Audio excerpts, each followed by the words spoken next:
a Napoli come Rio de Janeiro. Quante volte abbiamo sognato camminando per via Caracciolo che una spiaggia stile Copacabana potesse praticamente fare da cornice al lungomare più bello del mondo. Ebbene, con molta probabilità, già da quest'anno potrebbero essere messe delle pedane e si sta incominciando a pensare ad una spiaggia.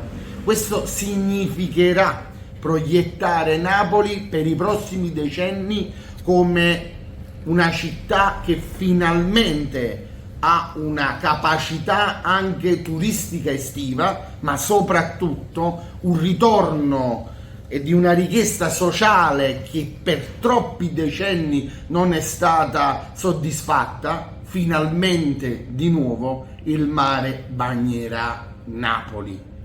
Era incredibile che per decenni non abbiamo potuto usufruire del nostro mare, dopo una cultura millenaria, secolare attorno al nostro mare, c'era impedito di poter usufruire del nostro mare, del nostro sole. Ebbene, finalmente pare che tutto si sia sbloccato. Finalmente la sovrintendenza, dopo anni e anni e anni, ha deciso finalmente di approvare questo progetto, di poter usufruire di nuovo ai napoletani del proprio mare. Oggi si parla di alcune pedane, si parla domani che la consigliera comunale Flavia Sorrentino vada al comune proprio per incominciare a pensare a qualche linea guida con associazioni e aziende che vogliono investire in questo senso. Come Napoli, se questa cosa avverrà, e tutto ci dice che avverrà anche in modo imminente,